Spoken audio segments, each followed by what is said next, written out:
Welcome to my channel Shrabani daily vlogging. আজকে আমি chicken রান্না করব। চিকেন রান্না করার জন্য আমি এখানে 400 গ্রাম মতন চিকেন নিয়ে নিয়েছি, কিছুটা আলু কেটে নিয়েছি আর অল্প কটা পেঁয়াজ কেটে নিয়েছি। আমি এবার কড়াইতে তেল গরম করে আলুগুলো ছেড়ে দিচ্ছি। আলুগুলো আমি লাল লাল করে নুন হলুদ দিয়ে ভেজে নেব।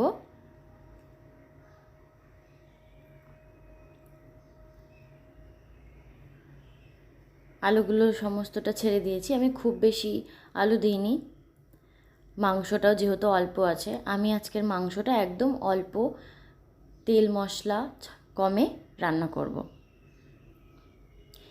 গরমে বেশি তেল মশলা খাওয়া ভালো না, তো তার জন্য আমি একদম অল্প উপকরণে আমি মাংসটা আজকে রান্না করেছি। আলুগুলো আমার ওদিকে ভাজা হয়ে গেছে। এখানে আমি কিছু গোটা মশলা নিয়ে নিয়েছি, এলাচ, দারচিনি, জিরে, তেজপাতা, শুকনো লঙ্কা।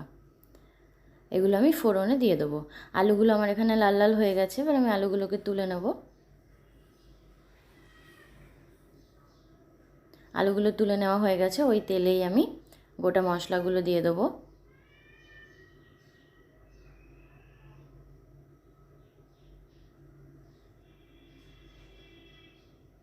গোটা মশলাগুলোকে কিছুক্ষণ নাড়িয়ে চাড়িয়ে নেব।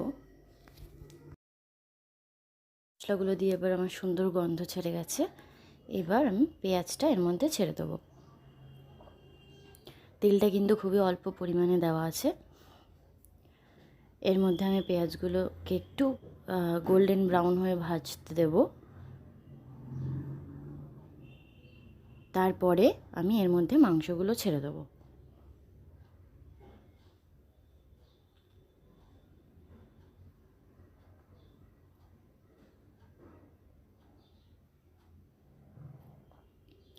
এখন আমার এটা গোল্ডেন ব্রাউন হয়ে ভাজা হয়ে গেছে। এবার আমি মাংসগুলোকে দিয়ে দেবো।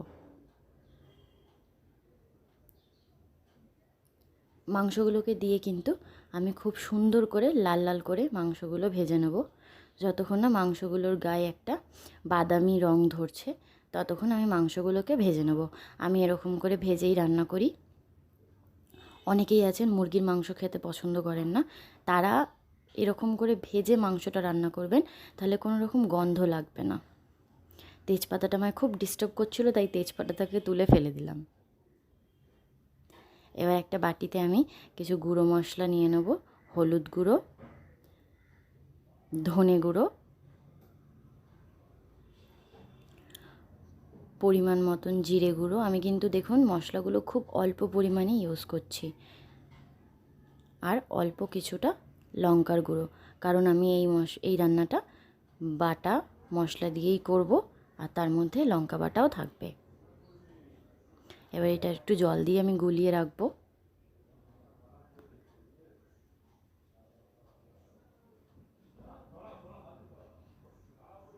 মশলা কিন্তু গুলিয়ে রাখলে নরম হয় আর তরকারিটাও খুব সুন্দর সফট হয়। এবার দেখুন মাংসগুলো আমার ভাজা কিন্তু হয়ে এসছে। দেখুন মাংসগুলোর গায়ে একটা হালকা বাদামি বাদামি রং ধরেছে।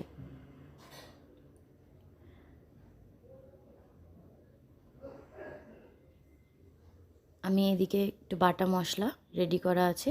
আদা বাটা, পেঁয়াজ বাটা, টমেটো বাটা, রসুন বাটা, লঙ্কা বাটা। আমি পেঁয়াজ আর টমেটোটা বেটেছি এই কারণেই, যাতে মশলাটা একটু ঠিক হয়, ঝোলটা একটু ঠিক হয়। যেহেতু আমি অল্প মশলা ইউজ করছি, তার জন্য আমি টমেটোটা সম্পূর্ণ বেটে দিয়েছি আর পেঁয়াজটাও বেটেই দিয়েছি। এখানে দেখুন মাংসটা আমার সম্পূর্ণ ভাজা হয়ে গেছে। এর উপর আমি মশলার যে পেস্টটা রেডি করে রেখেছিলাম ওটা দিয়ে দিলাম। দিয়ে আমি ভালো করে ওটাকে নাড়িয়ে চাড়িয়ে কষিয়ে নেব।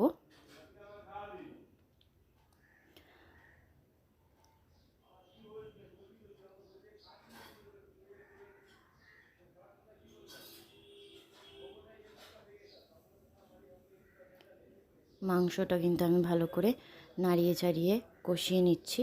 মাংস যে কোনো তরকারি কষানোর ওপর অনেকটাই ডিপেন্ড করে টেস্ট। এখন দেখুন আমার কিছুটা কষানো হয়ে গেছে।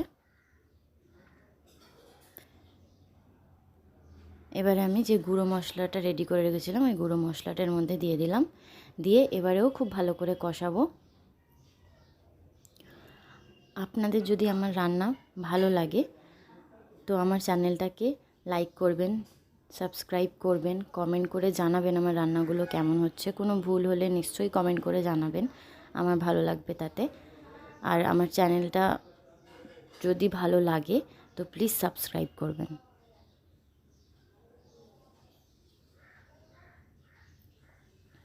দেখুন আমার মাংসটা অনেকটাই কষানো হয়ে গেছে। আমি এখন আলুগুলো দেব, আলুগুলো দিয়েও ভালো করে কষিয়ে নেব। এদিকে মাংসটা আমার আরেকটু কষা বাকি আছে। আর একদিকে আমি যে মশলার বাটিটা ছিল ওর মধ্যেই আমি 2 টেবিল চামচ মতন দই নিয়ে নিয়েছি। 2 টেবিল চামচেরও কম হবে, 1.5 টেবিল চামচ মতন দই নিয়ে দইটাকে একটু ফেটিয়ে নেব। দই না ফেটিয়ে কিন্তু মাংসই দেবেন না, তাহলে দইটা কেটে যাবে। আর যখন মাংসর মধ্যে দইটা দেবেন অবশ্যই গ্যাসের ফ্লেমটাকে একদম কম করে নেবেন, নাহলে দই তখনও ফেটে যেতে পারে। এবার আমি দইটা দিয়ে খুব সুন্দর করে কষিয়ে নেব।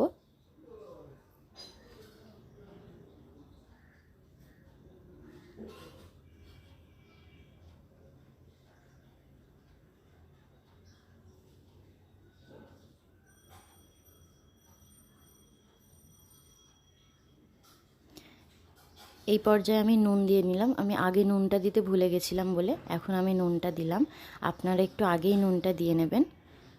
তো নুনটা স্বাদ মতন দিয়ে আমি ভালো করে কষাবো, ততক্ষণ পর্যন্ত কষাবো যতক্ষণ না আমার মাংসটা দিয়ে সম্পূর্ণ তেলটা ছেড়ে আসে। এখনও কিন্তু আমার মাংসটা কষানো হয়নি, এখনও আমি কিছুক্ষণ কষাবো।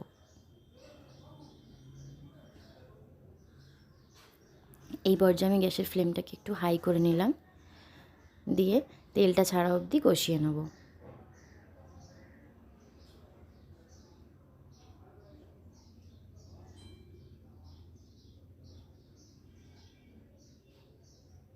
দেখুন আমার মাংসটা কিন্তু এবারে কষানো হয়ে গেছে। এবার আমি যে দইয়ের বাটিটা ছিল ওই বাটিটার মধ্যেই একটুখানি জল নিয়ে ওই জলটা একটু দিয়ে একটু নাড়িয়ে নিচ্ছি।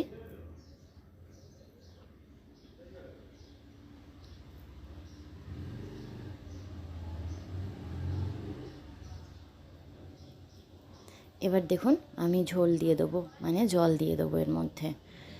ঝোলটা নিজের পরিমাণ মতন, যে যতটা ঝোল রাখবেন সে সেই অনুযায়ী ঝোলটা দেবেন।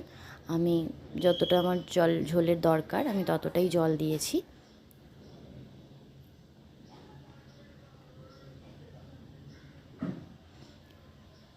কিছুটা জল দিয়ে একটু নাড়িয়ে চাড়িয়ে দেখে নিলাম আর একটু জল লাগবে কি না, একবারে ওরকম করে বোঝা যায় না। তো আমি নাড়ানোর পর আমার মনে হলো আর একটু জল দিতে লাগবে, সো আমি আর একটু জল দিয়ে নেবো।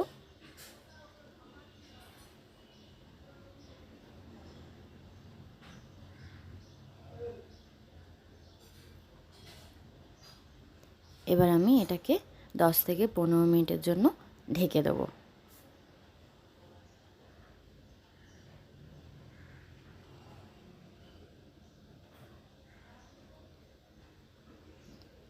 10 থেকে 15 মিনিট হয়ে গেছে। এবার আমি ঢাকনাটা খুলে নিলাম। দেখুন আমার এখানে মাংস কিন্তু হয়েই গেছে। আমি তাও আপনাদের আলু আর মাংস একটুখানি কেটে দেখিয়ে দেবো যে আমার কতটা সেদ্ধ হয়েছে। আমি কিন্তু এই 15 মিনিটের মাঝখানে একবারও ঢাকনাটা খুলিনি। আমি একটু চিনি দিয়ে নিলাম টেস্টটা ব্যালেন্সের জন্য, যেহেতু দই দিয়েছি। আপনারা স্কিপ করতেও পারেন।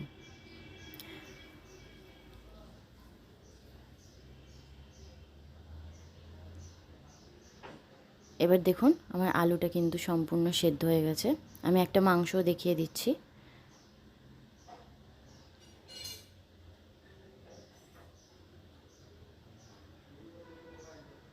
দেখুন আমার কিন্তু মাংসটা পুরোপুরি সেদ্ধ হয়ে গেছে। এবার আমি এর উপরে গরম মশলা দিয়ে গ্যাসের ফ্লেমটাকে অফ করে নেব। আজকের ডিনারে ছিল ভাত, ঝুরঝুরে আলু ভাজা, মাংস, শসা, লেবু, কাঁচা লঙ্কা, পাঁপড়। আমার ভিডিওগুলো যদি আপনাদের ভালো লাগে প্লিজ প্লিজ প্লিজ সাবস্ক্রাইব করবেন চ্যানেলটাকে, বেল আইকনটাকে প্রেস করে আমার পাশে থাকবেন। যাতে আমার প্রতিটা ভিডিও সব থেকে আগে আপনাদের কাছে পৌঁছায়। Thank you for watching.